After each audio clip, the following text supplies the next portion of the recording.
मैं वैचारिक क्रांति यूट्यूब चैनल की ओर से आज बधानी गांव में आया हुआ हूं, जहां पर मेरी देवती कनुज देशवाल बैठी है। और एक बहुत ही हर्ष का पल है कि इन्होंने सारे हरियाणा में हरियाणा बोर्ड का जो 12वीं का रिजल्ट आज घोषित हुआ है, उस परिणाम को इन्होंने चमकाया है और 496 अंक लेकर इन्होंने तीसरा स्थान। साथ ये भी सूचना दे दूं कि साइंस स्ट्रीम में इन्होंने सारे हरियाणा में प्रथम स्थान प्राप्त किया है। तो ये बहुत ही सौभाग्यशाली है। आज मैं इनके पास आया हूँ, इनसे जानना चाहता हूँ कि भाई इन्होंने ऐसा कैसे किया। हाँ बेटी, आप सबसे पहले हमारे दर्शकों को नमस्कार कीजिए, उन्हें शुभकामनाएं दीजिए। जी, सभी को नमस्कार। और बहुत बहुत अच्छा लग रहा है और आप सभी का भी बहुत बहुत धन्यवाद। अच्छा, आपने ये प्रेरणा जो मिली मेहनत की, ये कहाँ से मिली बेटी आपको? ये प्रेरणा मुझे मेरे माता पिता से मिली। वे सारा दिन मेहनत करते हैं और मुझे लगा कि उनकी मेहनत का फल मैं ही उन्हें दे दूं। तो मुझे लगा कि मेरे को बहुत काम करना चाहिए इसके लिए। तो मेरे प्रेरणा स्रोत मेरे माता पिता।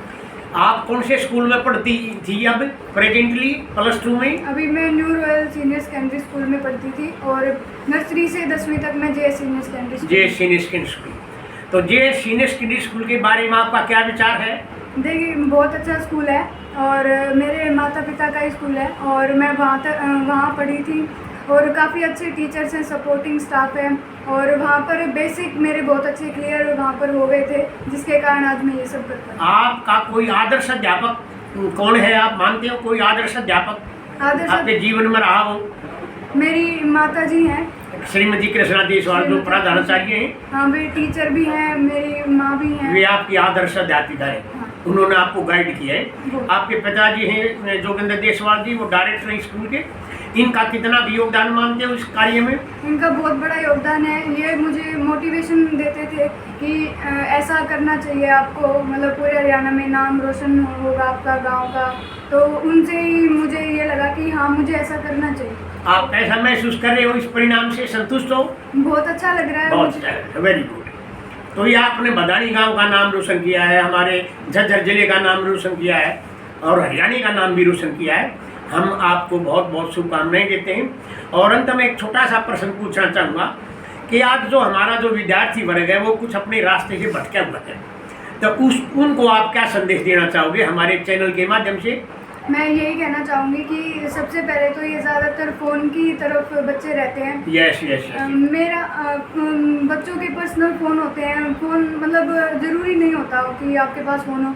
बस क्या होता है, फ़ोन में अगर आपको पढ़ाई से रिलेटेड होती हैं चीज़ें, तो उसे पेरेंट्स भी मना नहीं करती। तो केवल पढ़ाई तक ही सीमित रखे फ़ोन को, तो ज़्यादा अच्छा रहेगा। उसके कारण आप कितने, मतलब 24 घंटे में कितना समय लगाते थे पढ़ाई में? मैं 8 से 10 घंटे स्कूल के अलावा पढ़ती थी। 8-10 घंटे से अलग है, तो मतलब 15-16 घंटे आप लगाती थी। हाँ। तो आपने जो ये टॉप किया है, इसका आपने देखा, आपका बहुत ज़्यादा सम्मान हुआ है।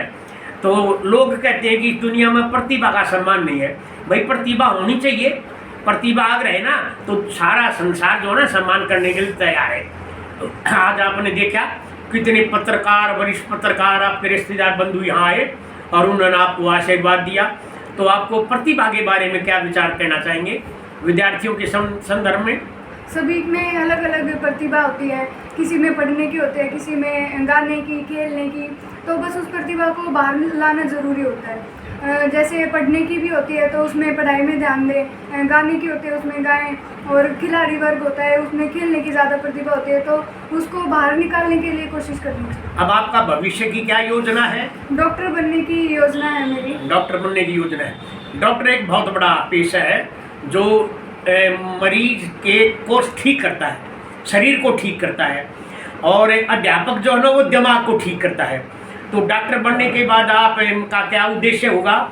यही उद्देश्य होगा कि मैं सभी की मदद कर सकूं, कम से कम पैसे लेकर।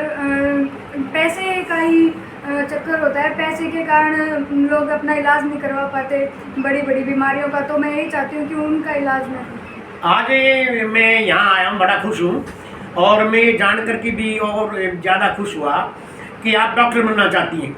डॉक्टर का जो काम है वो आदमी के शरीर की सेवा करना है। अगर शरीर में गड़बड़ है तो डॉक्टर उसकी सेवा करता है, उसको संभालता है। मैं कल एक गांव में चला गया, कहीं एक परिवार, गरीब परिवार को कुछ तुच्छ भेंट करने के लिए, सम्मान देने के लिए। तो वहाँ एक गरीब महिला थी, उससे मैंने पूछा कि बेटी आप गरीब हो, क्या कारण है आपका? तो वो कहने लगी पता नहीं क्या है, लेकिन मैंने उनको बताया कि गरीबी के 5 कारण होते हैं। पहला तो कारण ये है कि रोटी पेट भर ना मिले, दूसरा कारण है ठीक तरह का मकान ना हो, तीसरा कारण है कि भाई वो कपड़े ठीक तरह के ना पहने, और चौथा कारण है कि अपने बच्चों को वो सरकारी स्कूल में पढ़ाने के लिए मजबूर होते हैं जहाँ की शिक्षा व्यवस्था खराब है। इसके साथ साथ वो सरकारी अस्पतालों में भी डॉक्टरों के पास जाते हैं और वहाँ जाकर उनसे बात करते हैं। तो इस तरह से वो उनका जो प्रोग्राम है वो ढीला होता है। कहने का मेरा तात्पर्य है कि रोटी, कपड़ा, मकान, शिक्षा और स्वास्थ्य है, ये जो 5 मौलिक आवश्यकताएं ये पूरी नहीं हो पाती। तो ये जो गरीब आदमी जब आपके पास जाएंगे एज ए डॉक्टर, आप काम करेंगे, तो आप इस जो भौतिकवादी युग है, जो पैसे का युग है, उससे आपको कैसे, अपने आप को कैसे बचा पाओगी?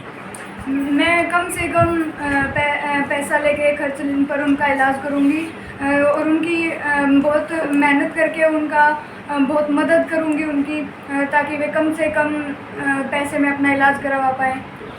धन्यवाद बेटी, आपको शुभकामनाएं, और हम अब विदाई लेते हैं। Thank you very much. पुनः आपको बहुत बहुत शुभकामनाएं।